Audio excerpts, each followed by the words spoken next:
स्वागत है आप सभी का आपके अपने YouTube चैनल 360 एकेडमी पर। मैं हूं आदर्श कुमार। शुरू करता हूं आज की क्लास जनरल साइंस के साथ। तो जनरल साइंस की अगर हम बात करें तो भाई हम लोग न्यूट्रिशंस पढ़ रहे हैं। हो सकता है ये टॉपिक आपका लंबा जा रहा हो, लंबा इतना भी खास लंबा टॉपिक नहीं गया क्योंकि हफ्ते में एक क्लास आती है और सारी चीज़ों को कवर करते हैं, क्योंकि आपका किसी भी लेवल का सवाल छूटना नहीं चाहिए। ठीक है, तो हम लोग क्या क्या पढ़ चुके हैं? तो हम लोग भैया आपका पढ़ चुके हैं कार्बोहाइड्रेट, है ना, पूरा डिटेल में पढ़ चुके हैं। दूसरी चीज़ हम लोग पढ़ चुके हैं प्रोटीन, इसको भी पूरी डिटेल में पढ़ चुके हैं, सारी चीज़ें पढ़ चुके हैं। ठीक है, और क्या हम लोग पढ़ चुके हैं? और हम लोग पढ़ चुके हैं लिपिड। हाँ, लिपिड तो लिपिड के अंदर ही सारी चीज़ आती थी, वसा आती थी, वैक्स आता था, स्टेरॉइड आता था। ठीक है, तो ये सारी चीज़ पढ़ चुके हैं लिपिड के अंतर्गत। ठीक, तो फास्फोलिपिड जैसे के अंदर आता था।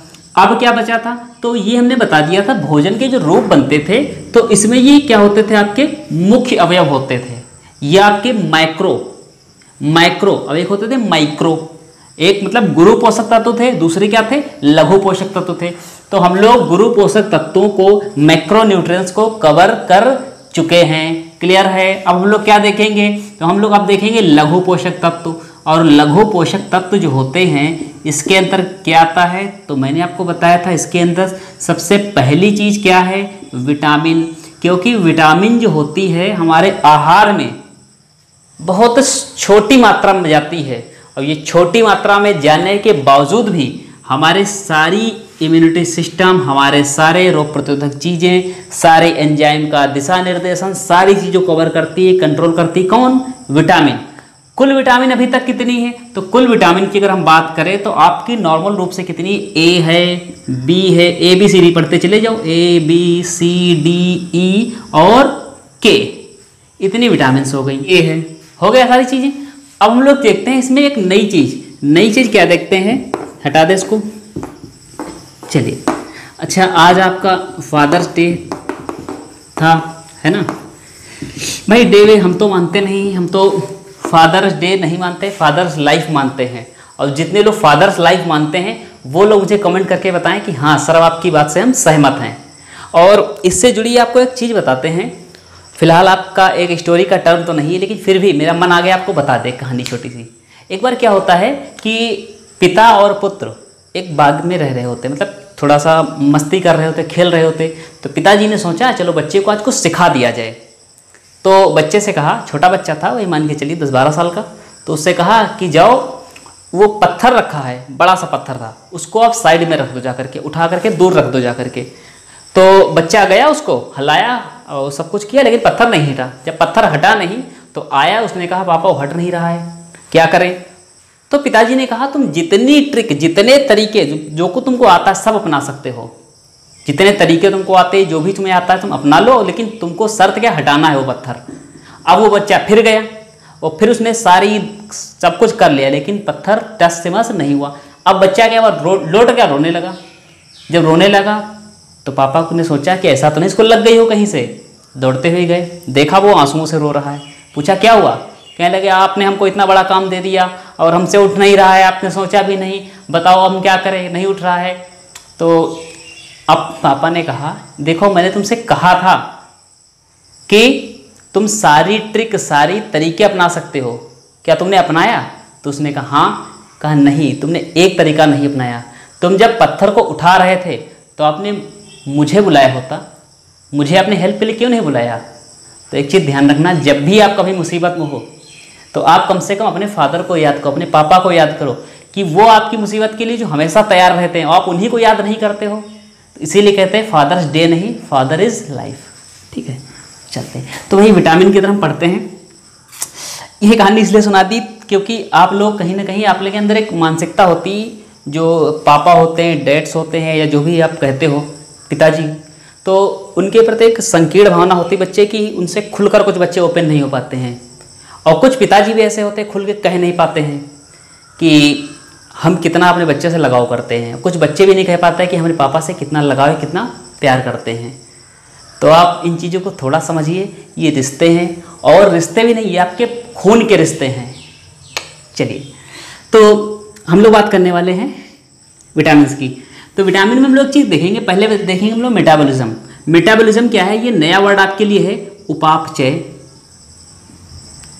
उपापचय, इसको अंग्रेजी में तो कहते हैं मेटाबॉलिज्म, लिख दें।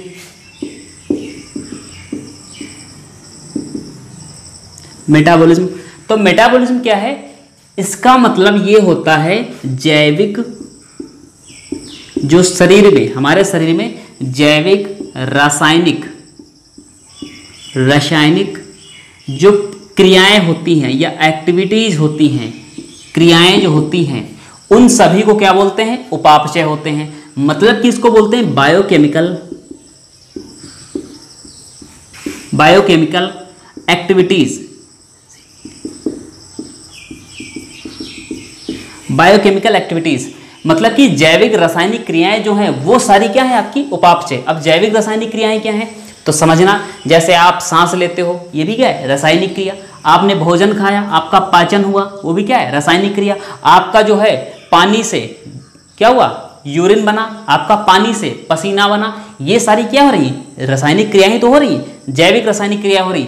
जो आपकी कोशिकाएं हैं, कोशिकाएं क्या बना रही है, कोशिकाएं जो आपका अपने ऊपर परत बना रही हैं या अपने आप को जीवित कर रही हैं, अपनी ग्रोथ कर रही हैं, अपनी वृद्धि कर रही हैं, तो उन सब चीजों में क्या हो रहा है, जैविक रासायनिक क्रिया, बायोकेमिकल एक्टिविटीज। तो वो सब क्या कहलाएगा, आपका उपापचय कहलाएगा। क्लियर है भाई। अगर उपापचय हो गया तो उपापचय होता है आपका दो प्रकार का। फर्स्ट इज बोलते हैं इसको बोलते हैं उपचय, दूसरा होता है अपचय। इधर लिख दें अपचय, लिखते हैं ना साथ में अपचय, क्योंकि विटामिन तो आप डायरेक्ट पढ़ने लगते हो ना, ये कोई नहीं बताता है, चलो हम बताते हैं आपको उपचय क्या है और अपचय क्या है। इसको बोलते हैं एनाबोलिज्म और इसको बोलते हैं कैटाबोलिज्म।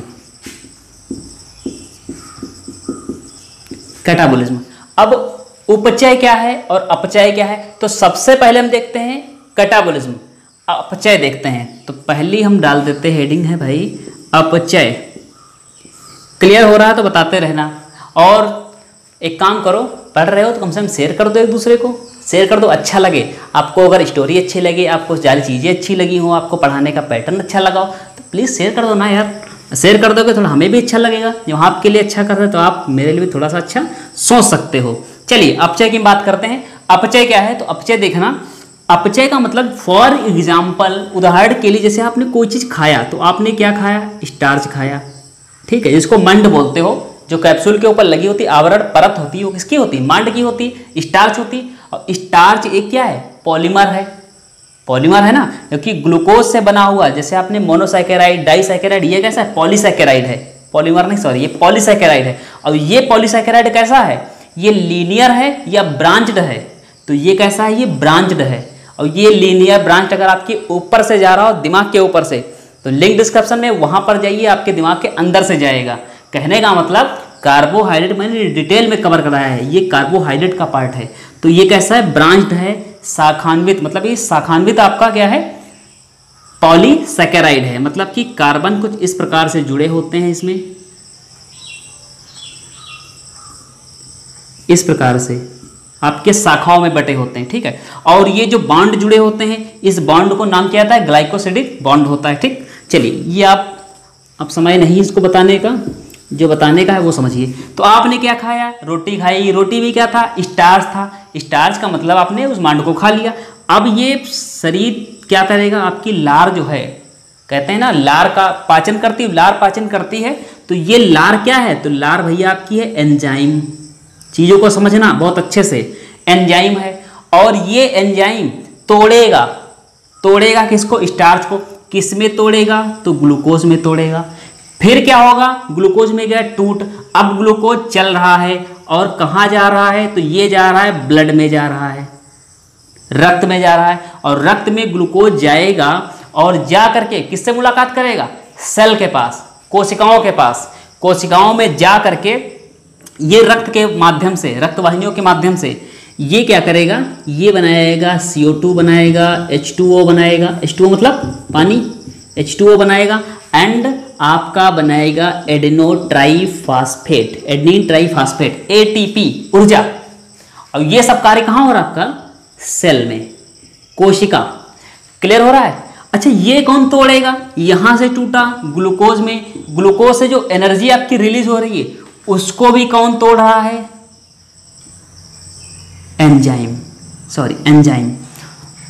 जितने एंजाइम हैं वो आपके क्या होते हैं? तो वो होते हैं प्रोटीन। चाहे आपके लार हो या आपके ब्लड में हीमोग्लोबिन, वो सारे क्या होते हैं? आपके प्रोटीन होते हैं। तो ये एंजाइम, ये टूटा ग्लूकोज में, ग्लूकोज टूटा, इन चीजों में ये तोड़ने का काम हो रहा है। और जो तोड़ने की प्रक्रिया होती है, काटने की प्रक्रिया होती है, उसको हम लोग क्या बोलते हैं? अपचय।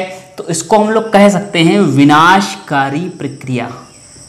विनाशकारी प्रक्रिया। बात क्लियर हो रही है मेरे भैया? विनाशकारी प्रक्रिया। दूसरा इसको हम कहते हैं कि ये और क्या काम करता है? तो ये भारी व जटिल पदार्थों को किसमें तोड़ता है? सरल पदार्थों में, सरल चीजों में, सरल पदार्थों में तोड़ता है। भारी व जटिल पदार्थों को सरल और छोटे छोटे पार्ट्स में तोड़ देता है। तो तोड़ने का काम जो हो रहा है एंजाइम के माध्यम से, समझना, एंजाइम के माध्यम से ये प्रक्रिया जो हो रही है, तो ये प्रक्रिया की क्या कहलाई? अपचय कहलाई। क्लियर? चलिए अब एक चीज और देखते हैं। फॉर एग्जांपल इसका इतना नोट कर लेना, आप स्क्रीनशॉट ले लीजिए। अब देखते हैं उपचय क्या है। हटा दे भाई इसको ना। और मैथ्स अगर आप नहीं पढ़ रहे हैं तो मैथ्स जा करके पढ़ लीजिए, चैनल पर मैथ्स आपकी प्रॉफिट लॉस चल रहा है ना। उपचय, उपचय देखते हैं क्या है। तो ये लिख दिया उपचय, ठीक, उपचय, एनाबोलिज्म, ठीक। ये देखो उपचय क्या है। तो आपने खाना जब खाया तो रोटी के साथ में दाल भी तो खाई, पनीर भी खा लिया, शादी में चले गए, कुछ नॉनवेज हैं या एज क्या बोलते हैं अंडा खाने वाले, या नॉनवेज वगैरह वो क्या लेते हैं, नॉनवेज लिया, तो उन लोगों ने क्या ली? प्रोटीन ली। दाल में भी प्रोटीन, सोयाबीन में प्रोटीन, अंडे में प्रोटीन, हर चीज़ प्रोटीन, काफ़ी सारी चीज़ प्रोटीन है। तो भैया आपने क्या ले ली? प्रोटीन ले ली। तो ये गई प्रोटीन। अच्छा ये मुझे बता दो आप, प्रोटीन किन चीज़ों से बनी होती है? प्रोटीन का प्रोटीन बनी किससे होती है? प्रोटीन किससे निर्माण होता है प्रोटीन का? तो प्रोटीन का निर्माण होता है अमीनो एसिड से। हिंदी में लिख दें अगर तो इसको बोलते हैं अमीनो ही बोलते हैं, अमीनो अम्ल। और ये अम्ल लगा होने के बावजूद इसकी प्रकृति जो होती है वो कैसी होती है? क्षारीय। क्षारीय का मतलब बेसिक है, और ये लिखा कैसा? एसिटिक है। एसिटिक माने खट्टा होता है, और बेस माने होता है कसैला। क्लियर? चलिए, तो प्रोटीन ये टूटी किसमें? जब आपने खाई प्रोटीन, आपने दाल खाई, आपने पनीर खाया या आपने सोयाबीन खाया, तो उसकी प्रोटीन कहाँ गई? पाचन तंत्र के पास, और पाचन तंत्र ने उसको काट पीट दिया, और काटने पीटने काम किसका था? कैटाबोलिज्म या अपचय। तो अभी तो यहाँ पर क्या हुआ भैया? अपचय हुआ। अब क्या हुआ? जब अपचय हुआ, अमीनो एसिड गई टूट, तो अमीनो एसिड टूट करके चली। अब कहाँ चली? तो चलते चलते रुक गई आकर के ब्लड से निकलते हुए। अच्छा, तोड़ने का भी यहाँ पर किसने काम किया था? एक एक चीज बताते चले। प्रोटीन जो अमीनो एसिड में टूटी, अमीनो अम्ल में टूटी, तो किसने तोड़ा? किसने तोड़ा? तो एंजाइम भैया ने तोड़ा। फिर यहाँ पर ब्लड के माध्यम से जा रही है अमीनो एसिड, गया और जा करके कहाँ पहुँचा? तो रुका कहाँ? जा करके सेल में रुका। सेल ने, कोशिकाओं ने इन अमीनो एसिड को, क्योंकि अमीनो एसिड 20 होते हैं, 10 आवश्यक और 10 अनावश्यक, इसमें से कोशिका ने क्या किया? सबको पकड़ा, समेटा और अपनी मर्जी की प्रोटीन बना ली। अपनी मर्जी प्रोटीन बनाने का मतलब उसने केराटिन बना ली। उसने केराटिन हो गई, केराटिन के बाद में उसने मायोग्लोबिन बना ली, उसने हीमोग्लोबिन बना ली, उसने क्या कई सारी प्रोटीन जितनी होती, मायोसिन होती हैं, इरोसिन होती, ये सारी प्रोटीन उसने अपने आप बना ली। ठीक, अब क्या हुआ कि इस सेल ने अपने मर्जी के अनुसार क्या बना ली? प्रोटीन बना ली। ठीक है, जो कहाँ है? जैसे आपके नाखून, ठीक है, नाखून, त्वचा, और कहाँ मिलती है? बाल में मिलती है। और प्रोटीन कहाँ होती है? तो आपके रक्त में मिलती है। और प्रोटीन कहाँ मिलती है? तो आपकी मांसपेशियों में मिलती है। अरे बहुत जगह मिलती है भाई, प्रोटीन आपने नहीं पढ़ी तो वही पढ़ो जा करके, मांसपेशियों में मिलती है। तो ये प्रोटीन किससे बनी? अमीनो एसिड से बनी। किसने बनाया? मतलब किसमें बनी? जा करके सेल में बनी। और किसने बनाया? तो एंजाइम ने बनाया। तो ये बताओ, ये छोटे छोटे पार्ट से वापस किसमें बनी? प्रोटीन। छोटे छोटे पार्टिकल से, मतलब कि अमीनो एसिड से वापस किसमें बनी? जाकर प्रोटीन बनी। सरल और छोटे तत्वों से मिलकर के भारी व जटिल तत्व बना, तो ये प्रक्रिया कौन सी हुई आपकी? ये प्रक्रिया आपकी हो गई उपचय प्रक्रिया। कौन सी? उपचय। मतलब कि इसको हम कह सकते हैं निर्माणकारी प्रक्रिया। निर्माणकारी प्रक्रिया समझ में आ गया? क्योंकि यहां से यहां तक क्या हुई आपकी? यहां से यहां तक इतना सेक्शन अगर यहां तक देखें तो यहां तक तो आपकी अपचय हुई। क्लियर हुआ? यहां तक आपकी अपचय हुई। देखिए रेड मार्कर कैसा चल रहा है आपका। दूसरी खराब है, नहीं दिखेगा आपको, सॉरी। दूसरी कौन सी है? फिर यहां से यहां तक आपकी प्रोटीन का निर्माण हुआ एंजाइम की सहायता से, तो यहां पर क्या हो गई आपकी? उपचय हो गई। ठीक है। आपका उपापचय क्या बताता है? मेटाबॉलिज्म क्या बताता है?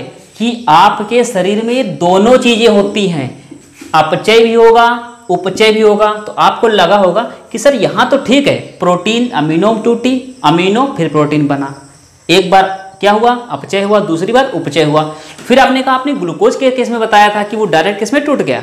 वो सेल में गया और सेल में टूट करके कार्बोहाइड्रेट H2O और एनर्जी में तब्दील हो गया, मतलब कि कन्वर्ट हो गया।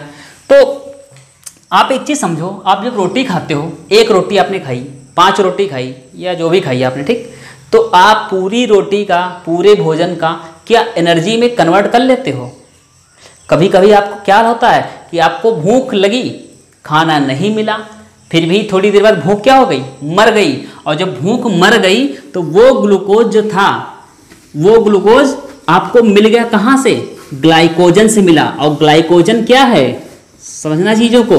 ग्लाइकोजन क्या है? तो ग्लाइकोजन भी आपकी सेफ ऊर्जा थी, सुरक्षित ऊर्जा थी, संचित भोजन था। क्योंकि समझना, फिर से थोड़ा सा बता दें आपको, जब आपने स्टार्च लिया तो स्टार्च आपकी टूटी किसमें? ग्लूकोज में टूटी। किसने तोड़ा? तो एंजाइम ने तोड़ा, है ना। फिर ग्लूकोज टूट गया आपका, ग्लूकोज पूरा तो इस्तेमाल हुआ नहीं, कुछ ग्लूकोज का इस्तेमाल हुआ और कुछ ग्लूकोज गया बच, और जो बच गया उसको फिर बदल दिया गया किसमें? ग्लाइकोजन में। और ग्लाइकोजन में जब बदल दिया तो छोटे छोटे पार्ट से मिलकर बना है बड़ा बड़ा पार्ट, बड़ा बड़ा हिस्सा। और जो छोटे छोटे हिस्सों से बना बड़ा बड़ा हिस्सा, तो क्या बना आपका? ग्लाइकोजन। यहाँ पर टूटा, तो टूटने पर कौन? मतलब टूटा मतलब कटा, और कटा मतलब कैटाबॉलिज्म, और कैटाबॉलिज्म मतलब अपचय। क्या कॉन्सेप्ट क्लियर हो रहे हैं? ठीक है। ग्लूकोज से जब इसमें बदला तो यहां पर क्या हुआ? उपचय। और ये उपचय अपचय अपचय उपचय मिलकर क्या बने? उपापचय, मतलब कि मेटाबॉलिज्म। अगर कॉन्सेप्ट क्लियर हो गया हो तो आप लाइक करके बता दीजिए, आप थोड़ा सा शेयर कर दीजिए। क्लियर है? चलिए भाई। हाँ, तो अब बात कर रहे हैं, तो हमने एक वर्ड बोला था स्टार्टिंग में, विटामिन। आपको लग रहा होगा सर आपने फिर इसको क्यों लिखाया? आपको जब यही पढ़ाना तो ये क्यों लिखाया? तो ये इसलिए लिखाया, देखो क्यों लिखाया। ये है सुपरवाइजर, ये पूरी फैक्ट्री, आपकी बॉडी क्या है? फैक्ट्री। इसमें आप चीजें डाल रहे हो, टूट फूट चल रही है, काम चल रहा है। और काम करने वाले मजदूर कौन है? बॉडी के मजदूर, जो डेली बेसिस पे काम करते हैं, मजदूर। मजदूर का मतलब आप निगेटिव सेंस मत लेना, क्योंकि ये बहुत काम करते हैं, ये सारा जिम्मेदारी इन्हीं पर होती है। तो ये क्या हुई है? ये मजदूर लगे पड़े हैं एंजाइम, आपकी बॉडी के मजदूर एंजाइम। जैसे आपने खाना खाया, रोटी खाई और तुरंत मजदूर आ गया, मतलब कि आपकी जो लार है, लार एमाइलेज, एमाइलेज में कौन सा? टाइलिन वगैरह, ये सारी आ गई तुरंत लेने के लिए। चलो भाई हम लेकर चलते हैं। और लेकर गई, वहीं पर काटपीट स्टार्ट कर दी, वहीं पर तोड़ना स्टार्ट कर दिया, पाचन स्टार्ट हो गया। इसीलिए तो कहा जाता है सबसे पहले पाचन कहाँ स्टार्ट हुआ, शुरू हुआ? तो मुख से। क्लियर? तो एंजाइम। अच्छा, कभी कभी क्या होता है कि मजदूर एक जगह चटिया लगा देते हैं, बातचीत अपने में करने लगते हैं, वो काम नहीं सुनते हैं। और जब काम नहीं सुनते हैं, यहां पर क्या हुआ? एंजाइम काम था, यहां पर किसका काम था? इसमें भी एंजाइम का काम था, सारे एंजाइम का काम जगह जगह। लेकिन एंजाइम कभी कभी हो गए निष्क्रिय, और जब निष्क्रिय हो गए मतलब डीएक्टिवेट हो गए, काम नहीं सुन रहे हैं, तो ये फटकार लगाएगा, चलो नालायकों काम करो अपना। तो काम पर कौन लगाने वाला है? विटामिन लगाएगा। विटामिन नियंत्रण करेगा, सबको देखरेख करेगा। और देखरेख करेगा मतलब कि ये कंट्रोलर है किसका? उपापचय का। चाहे वो प्रक्रिया उपचय हो रही हो, चाहे प्रक्रिया अपचय हो रही हो, मेटाबॉलिज्म रिएक्शन जब भी होगी उसमें सबसे महत्वपूर्ण योगदान किसका होगा? विटामिन का होगा, क्योंकि विटामिन ही एक क्या है? कंट्रोलर है, निर्धारण कर रहा है सबको, किसको काम पर लगाना है, किसको कहाँ सेट करना है, कौन नहीं मान रहा है, किसको कैसे समझाना है, ये सारी चीजें कौन कर रहा है? विटामिन कर रहा है। क्या बात क्लियर हुई? अब क्लियर अगर हो गई तो भाई आगे बढ़े, है ना। चलिए तो इसको हटा दे भाई, थोड़ा सा उधर मिट गया, कोई बात नहीं। तो विटामिन को और हम क्या कहते हैं? विटामिन को कहते हैं उपापचय नियामक। क्या बोला विटामिन को? उपापचय नियामक। तो इसको नाम दे दिया गया है उपापचय मेटाबॉलिज्म या नियामक। ठीक है, नियामक, क्योंकि शरीर के विकास में और एंजाइम को थोड़ा सा, क्योंकि शरीर के विकास में और शरीर की जो सुचारू रूप से जो जैविक क्रियाएं हैं, बायोकेमिकल जो आपकी एक्टिविटीज़ हैं, उनको सुचारू रूप से चलाने के लिए अति आवश्यक कौन है? विटामिन है। तो विटामिन है सुचारू रूप से चलाने के लिए जो आपकी बायोकेमिकल रिएक्शन है या एक्टिविटीज़ है या उपापचय क्रियाएं जो है, प्रक्रियाएं हैं, इसके अंदर क्या होती हैं? उपचय होती हैं और अपचय होती हैं। इन दोनों को चलाने के लिए मुख्य रूप से भूमिका किसकी है? विटामिन की है। विटामिन अगर ना हो तो जो ये प्रक्रिया हो रही है उपचय अपचय वाली, मतलब उप वाली और अप वाली, है ना, अप वाली मतलब कि कैटा वाली और एना वाली। ठीक, समझ रहे हो चीज़ों को? तो ये यहाँ पर निभा कौन रोल रहा है? एंजाइम।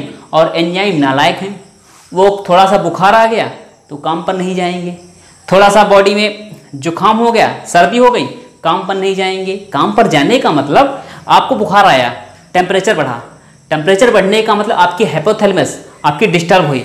अगर वो डिस्टर्ब हो गई तो इसका मतलब वो आदेश नहीं देगी। अगर वो आदेश नहीं देगी तो ये आपके क्या होंगे? आपकी ये एंजाइम काम पर जाएंगे नहीं, लार आपको आएगी नहीं। जब लार आएगी नहीं तो भूख आपको लगेगी नहीं। समझ रहे हो चीज़ों को? तो आपके भूख के लिए आपकी जो आपकी यूरिन की है निकालना, या आपका जो पसीना आना है, या आपकी जितनी भी एक्टिविटीज़ हैं, सबके लिए मुख्य भूमिका किसकी होती है? एंजाइम की। और एंजाइम को कंट्रोल कौन करता है? विटामिन कंट्रोल करता है। ठीक है, तो आई होप और मुझे उम्मीद है कि मैंने कॉन्सेप्ट आपको बहुत ही अच्छे से समझा दिया है। चलिए आगे बढ़े भाई, इसको हटा दे थोड़ा सा। अब बात करते हैं जितना जहाँ से आप लोग पढ़ते हो, तो जहाँ से आप पढ़ते हो अब थोड़ा सा शुरुआत करेंगे और उसके बाद में आगे विटामिन और खनिज को हम पूरा कर लेंगे अगली क्लास में। अगर अच्छी लगेगी तो आप बताना। चलिए भाई, विटामिन तो विटामिन देखो कितने प्रकार की होती हैं, यहाँ से आप पढ़ते हो ना। विटामिन होती है 2 प्रकार की। पहली कौन सी? तो पहली होती है आपकी वाटर सोलेबल, मतलब कि जल में घुलनशील। कहाँ पर? जल में। ठीक है। दूसरी कौन होती है? तो दूसरी होती, कह सकते हैं हम, जल में अघुलनशील। अगर जल में अघुलनशील है मतलब जल में नहीं घुलती, तो कहाँ घुलती है? तो वसा में घुलती है। कहाँ घुलती है? वसा में घुलनशील है। ठीक, ये जो जल में घुल रही है ये कहाँ नहीं घुलेगी? तो वसा में नहीं घुलेगी। क्लियर? समझना आप चीजों को। हटा दे इसको। अब कुल विटामिन की मैंने बात की थी, कुल विटामिन कितनी थी? तो बताओ भाई कितनी थी?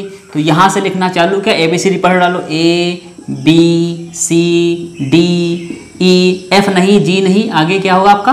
K होगा। ठीक है, तो आपका हो गया K, मैनेडियन वगैरह। चलो अब घुलनशील कौन है? अघुलनशील कौन है? मतलब कि जल में घुलने वाली है आपकी BC, और BC को हम अपनी तरफ से नाम देते B कॉम्प्लेक्स। B कॉम्प्लेक्स मतलब ये B का ही नाम है, B कॉम्प्लेक्स, लेकिन साथ में B कॉम्प्लेक्स का मतलब C। B कॉम्प्लेक्स आप याद रखोगे, इसका मतलब BC। जल में कौन घुली? BC। और कौन नहीं घुली? तो जो बची, कौन सी बची? ADEK।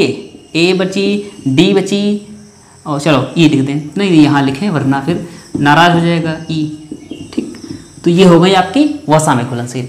क्लियर है? तो BC हो गई आपकी जल में घुलनशील, और वो आपकी कौन सी हो गई? वसा में घुलनशील। तो सबसे पहले स्टार्टिंग हम कर दें, यहीं से स्टार्टिंग कर दें। फिलहाल एक चीज़ याद रखना, ये जो है जल में घुलनशील, ये निकल जाती है बॉडी से। कौन कौन माध्यम से? तो यूरिन के माध्यम से, यूरिन के माध्यम से, और कहाँ से? पसीने के माध्यम से, है ना। ऐसे बहुत सारे आपके ऑप्शन होते हैं, वहाँ से निकल जाएगी पानी के माध्यम से। ये एक बार आ गई तो फिर समझ लो, एक बार आने वालों के कदम मिलते हैं, निशान मिलते हैं, और जाने वालों के नहीं। ये कहाँ स्टोर होती रहती है? लीवर में स्टोर होती है। अगर अधिक मात्रा में आपने विटामिन ई ले ली, के ले ले, डी ले लिया, ई ले लिया, जो भी चीज़ें, तो आपके लीवर डैमेज होने की संभावनाएं अधिक हैं। इसीलिए कहते हैं बिना डॉक्टर की सलाह खुद के डॉक्टर मत बनो। अपने आप कोई भी विटामिन बाजार से गए ले लिया, सर दर्द कर रहा है विटामिन ए डी ले ली, थोड़ा सा हमें चमक चाहिए चेहरे पर विटामिन ई ले ली, थोड़ा सा दर्द हो रही पैरों में विटामिन डी ले ली। ये सब मत करना, ठीक है, क्योंकि स्टोर लीवर में हो रही। अगर लीवर में स्टोर हो रहा है सारी चीज़ें और निकल नहीं रही है, थोड़ा थोड़ा यूज हो रहा है इनका, थोड़ा थोड़ा यूज हो रहा है, जितनी जरूरत उतना निकाला जा रहा है, तो ये लीवर क्या हो जाएगा? स्टोर रूम भर जाएगा, समस्याएं थोड़ी सी गंभीर हो जाएंगी। वैसे लीवर बहुत सारी जिम्मेदारी भाई, उसको कार्बोहाइड्रेट को मैनेज करना है, प्रोटीन को मैनेज करना है, ग्लाइकोजन को मैनेज करना है, बहुत सारी चीज़ें काम इस पर है। हम और दे देंगे तो क्या हो जाएगा? डिस्टर्ब होगा थोड़ा सा, वो गुस्साएगा। लो, एक तो वैसे संभाल नहीं पा रहे, आप विटामिन लाद रहे हो हमारे ऊपर। चलो क्लियर है। चलिए आगे हम बढ़ते हैं, विटामिन ए की तरफ बढ़ते हैं। विटामिन ए के बारे में किसी को पता हो, जब तक हम मिटा रहे हैं, इसका रासायनिक नाम बताओ क्या होता है? देखो विटामिन हमको 3 चीज़ तो मोस्ट इंपॉर्टेंट रखनी है याद। कौन कौन सी? पहली चीज़ तो उसका रासायनिक नाम, कुछ तो होगा उसका रासायनिक, ठीक, तो रासायनिक नाम। दूसरी चीज़ उससे होने वाली बीमारी, उसकी कमी से होने वाली या उसकी अधिकता से जो भी चीज़ें, उससे बीमारी। तीसरी चीज़ याद रखनी है, तो क्या याद रखनी है? कि स्रोत, स्रोत, इसके स्रोत कौन कौन से हैं। अब वो विटामिन ए हो सकती है, बी हो सकती है, डी हो सकती है, ई हो सकती है, के जो भी हैं। फिलहाल विटामिन ए एक और चर्चा में है, उसको हम बाद में बताएंगे नई विटामिन कौन सी चर्चा में आ रही है। सबसे पहले ए को क्यों पढ़ रहे हैं? क्योंकि ए पहले आई थी? ऐसा नहीं। ये बताइए आप, विटामिन की खोज अच्छा किसने की थी? विटामिन की खोज, तो विटामिन की खोज अगर बात आती है तो सबके दिमाग में एक नाम याद आता है, और वो क्या है आपका? फंक। लेकिन ये क्या है? गलत है। कौन है? तो 1912 में होपकिंस ये थे, इन्होंने खोज की थी किसकी? विटामिन की। और ये जाना कि शरीर को निरोगी रखने के लिए, इम्यूनिटी सिस्टम बढ़ाने के लिए, एंजाइम को सक्रिय करने के लिए मुख्य रूप से भूमिका किसकी होती? विटामिन की। तो विटामिन के बारे में जब बताया, इसके काम के बारे में बताया, तो 1929 में फंक साहब ने बताया, कश्मीर फंक। क्लियर है? चलिए, तो विटामिन आपने देख लिया। विटामिन के बारे में अब और चीज़ देखते हैं। सबसे पहले विटामिन आपकी ए है ना, तो ए नाम में लिखते हैं इसीलिए ए है, क्योंकि नाम पहले आता इसीलिए ए कह देते हैं। जबकि सबसे पहले विटामिन खोजी गई थी, तो पहले विटामिन कौन सी है? विटामिन आपकी सी, ठीक है। चलिए इसके बाद में कहानी बताएं क्या थी आपकी सी की। चलो विटामिन ए देखते हैं भैया। तो विटामिन ए, विटामिन ए का नाम है रेटिनॉल। नाम क्या हुआ? रेटिनॉल। और ये विटामिन ए जो है, ये रेटिनॉल, आपकी जो आंख होती है, ठीक है, तो ये आपकी पुतली होती है, मांसपेशियों से यहाँ जुड़ी होती है, और ये होती है आपकी रेटिना, ठीक है, और यहाँ पर होती है आपकी कार्निया, ठीक है, कार्निया और रेटिना, ठीक है। तो पीछे का पर्दा जो होता है इसको बोलते हैं रेटिना, और इसका नाम होता है रेटिनॉल, ठीक है। तो अब क्या होता है, जो रेटिना होती है इसमें पाई जाती 2 प्रकार की सेल। रेटिना में 2 प्रकार की सेल हैं, मतलब कि कोशिकाएं हैं, और पहली कोशिका जो है उसको नाम दिया जाता है कौन सेल। इसको बोलते हैं शंक्वाकार कोशिका। तो शंक्वाकार कोशिका जो होती है इसको कहा जाता है अधिक प्रकाश या रंग पहचानने के लिए उत्तरदायी होती है। कलर पहचानने के लिए आपकी कौन सी उत्तरदायी है? कौन सेल। दूसरी क्या है? अधिक प्रकाश या कलर पहचानने के लिए दूसरी आपकी जो है इसको बोलते हैं दूसरी जो आपकी इसको बोलते हैं शलाका, या अगर हिंदी में इंग्लिश वाले वर्ड देखें तो ये कौन हो गया, दूसरी होती है रॉड सेल, रॉड सेल, या इसको बोलते हैं शलाका, या अदरवाइज नाम अगर ले तो स्तंभाकार, स्तंभाकार कोशिका। तो स्तंभाकार कोशिका, शलाका कोशिका, रॉड सेल, ये इसमें होता है प्रोटीन, प्रोटीन का नाम होता है, इसके अंदर प्रोटीन होता है। प्रोटीन कौन सा होता है, तो इसका नाम होता है रेटिनिन, रेटिनिन। अच्छा, ये रॉड सेल जो हैं, जो आपकी स्तंभाकार कोशिकाएं हैं, तो ये देखने के लिए, उजाले के लिए, कम प्रकाश में देखने के लिए उत्तरदायी कौन सी है, रॉड सेल। अधिक प्रकाश में समझने के लिए, चीज़ों को कलर समझने के लिए कौन उत्तरदायी है, आपकी कौन सेल। अब देखो भाई, रेटिनिन जो है ये बना होता है किससे, अभी समझा रहे हैं आपको, रेटिनॉल और प्लस ऑप्सिन से। रेटिनॉल और ऑप्सिन क्या है, तो आप कभी ध्यान देना, जब किसी अंधेरे कमरे में या किसी अंधेरी जगह पर आप जाओ, तो वहाँ पर क्या होता है कि आप यहाँ से तो गए उजाले में, अचानक से अंधेरे कमरे में पहुँचे तो आपको दिखना बंद, फिर क्या होता, थोड़ी देर आपको सारी चीज़ दिखने लगती हैं, क्योंकि रेटिनिन जो है वो टूटता है किसमें, रेटिनॉल में, और ऑप्सिन में टूटने लगता है। कैसे, जैसे आपके घर में पर्दा पड़ा है, ठीक, और पर्दा अगर उसमें धागे जो होते हैं, ये धागे, ये पर्दा पड़ा है और ये धागे हैं, ठीक है, ये धागे हो गए, दिख रहा है आपको धागे, तो ये बहुत महीन में धागे पड़े हैं। अगर आपको देखना है अंधेरे कमरे में, तो इन धागों को थोड़ा सा दूर करना पड़ेगा, और जब धागे हो जाएंगे दूर, मतलब कि रेटिनॉल ऑप्सिन हो जाएंगे दूर, तो आपको अंदर क्या हो रहा है आपको समझ में आ जाएगा। Is that clear. फिर आप अचानक से उजाले में फिर निकले, तो आपकी आंखें तोड़ चुकी हैं किसको, रेटिनॉल को और ऑप्सिन को, बहुत टूटा पड़ा है, मतलब आपको चकाचौंध दिखेगा। थोड़ी देर रहने के बाद अच्छा खासा टूट गया, इसमें क्या हो गया, दूरी बन गई, या दूरी बन गई तो आपको क्लियर दिख रहा था, आप अचानक से उजाले में निकले। जब अचानक से उजाले में निकले तो फिर क्या होता है कि फिर ये चेंज होगा किसमें, ये दोनों चीज़ें तोड़ी जाएंगी, वो बनेगा क्या, आपकी रेटिनिन बनेगी, और जब ये जुड़ेंगी तो जुड़ने में आपका समय लगेगा, इसीलिए आपकी आंखें क्या होती, चकाचौंध हो जाती हैं। अब क्लियर है। तो अंधेरे में देखने के लिए, कम प्रकाश में देखने के लिए उत्तरदायी कौन है आपका, ये चीज़ें, रॉड सेल, स्तंभाकार कोशिकाएं। अब समझना एक और चीज़, जो आपका रेटिनॉल है या इसकी कमी से रोग जो होता है, कौन सा रोग होता है, तो अक्सर रोग तो वैसे तो होता है रतौंधी, रतौंधी। और रतौंधी जो होती है, कब रतौंधी होती है, कहा जाता है कि नाइट ब्लाइंडनेस, अंधेरे में ना देखना, मतलब कि अंधेरे का मतलब ये नहीं है रात में ना दिखाई देना। रात में आप जैसे स्टेडियम में जाओ, जहाँ क्रिकेट वगैरह होते हैं, तो वहाँ पर कितना उजाला होता है, तो आप क्रिकेट अच्छे से देख सकते हो। इसका मतलब आप अधिक उजाले में तो देख सकते हो।